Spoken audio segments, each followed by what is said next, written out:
আজকে এসেছি খড়গপুরেরই একটা জায়গাতে, যেটার নাম ভেটিয়া ফলস। একটি ছোট্ট একটা ফলস, আমার পিছনেই ঠিক দেখা যাচ্ছে। একটা ছোট্ট একটা জলাশয়, যেখান থেকে জল আসছে, কিন্তু জলটা আসছে কোথায়, সেটা কোথা থেকে, সেটা হচ্ছে সব থেকে বড় কোয়েশ্চেন। দেখা যাক কেমন ফলসটা। সুন্দর জায়গা, সুন্দর প্রকৃতির মাঝখানে ছোট্ট একটা জায়গা। বর্ষাকালে সম্ভবত আরও বেশি জল থাকে, আরও বেশি গম গম করে। আমি গেছি শীতকালে, ভুল সময়। দেখা যাক হেঁটে গিয়ে কেমন জায়গা। কারাও হয়তো ছোট্ট একটা বাচ্চা কাচ্চা নিয়ে এসে পিকনিক টিকনিক করছে। এই হলো সেই ফলস, জল। আচ্ছা, ওদিকের যে জলের গতিটা, জলের গতিটা একটু বেশি মনে হচ্ছে, এখানে খুবই হালকা। আচ্ছা, এখানে ইট দিয়ে আটকে দেওয়া হয়েছে।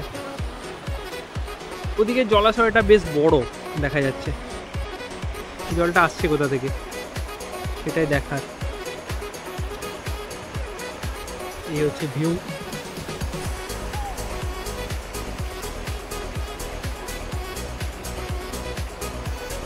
পরপর সারি দিয়ে ইলেকট্রিকের কারেন্টের তার চলে গেছে মাথার উপর দিয়ে।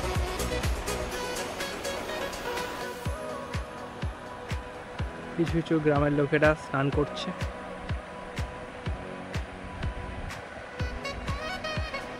জলের স্রোত কিন্তু ভালোই, যেখান থেকে জলটা আসছে সবসময় জলটা আসছে। জলাশয়টা খুবই বড়, কিংবা কোথাও থেকে জলটা স্টোর হচ্ছে। এটাই হচ্ছে আসল ফল, ভেটিয়া ফলস। খড়গপুর থেকে মাত্র 15 কিলোমিটার 20 কিলোমিটারের মধ্যে। রাস্তা সুন্দর, রাস্তা আইআইটির মাধ্যম দিয়ে, আইআইটি যে কলেজ আছে, আইআইটি রোডের উপর দিয়ে চলে এলাম এখানে।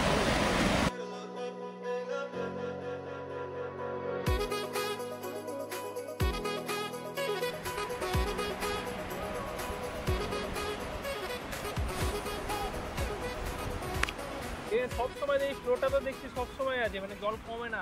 এই সময়টা কমে, বর্ষাকালে আরো বেড়ে যায়। হ্যাঁ, বেড়ে যায়, বর্ষাকালে বেড়ে যায়। কিন্তু এই যে তোমার মাঘ মাসে হলে জল আস্তে আস্তে আস্তে আস্তে চলে যাবে না? হ্যাঁ।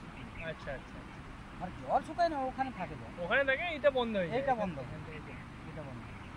এই দিক দিয়ে আসছে, আবার এই দিকেই রিটার্ন চলে যাচ্ছে। না না, ওই দিক থেকে আসছে না তো, জলটা তো এই দিক থেকে আসছে। আচ্ছা, এটা তার মানে এরকম ঘুর আছে। হ্যাঁ,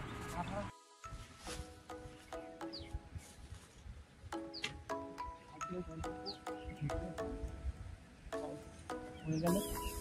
লোকাল বলছে যে একটু সন্ধে হওয়ার আগে বেরিয়ে যাওয়ার জন্য, কারণ একটা পাগলা হাতি ঘুরে বেড়াচ্ছে।